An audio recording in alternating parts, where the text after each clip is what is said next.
He advanced from the concession stand. Correct, he advanced. And, I had actually gotten him on a meth case, to be honest. And I was like, where did you get this from? And he learned how to cook meth in prison.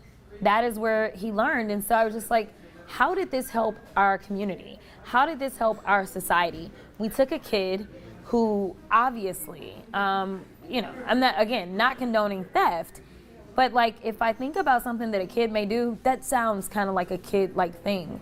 And, that was when I was so frustrated that Texas is only one of 5 states that at the age of 17, you are considered an adult, but only for criminal justice purposes. So I'm like, why is it we haven't gotten in alignment with the federal law? Why isn't it that we haven't changed it to 18?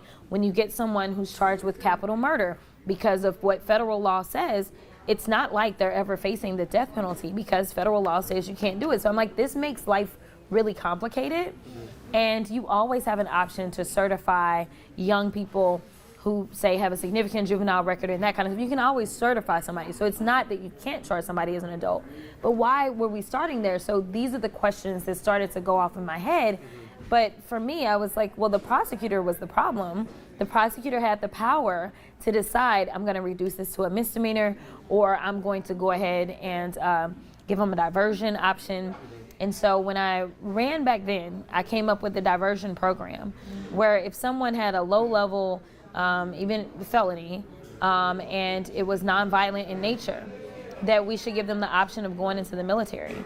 And if they chose to go into the military, then they would not necessarily have to face the charges for something like stealing candy out of the concession stand. And I just thought, this is doing so much more for our community.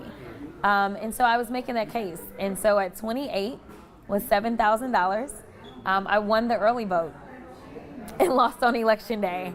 So it was a huge accomplishment. But at the time, my pastor was a Reverend Petrie in Texarkana, and I had talked to him for a while about, I think this is what God is leading me to do, but I don't know. This is kind of scary. This is weird.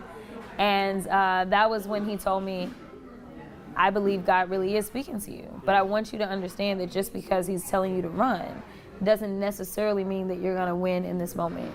And he was like, I need you to be okay no matter what happens. Not saying that I don't think you're going to win. And it truly laid the foundation for ultimately my state house race that came 10 years later.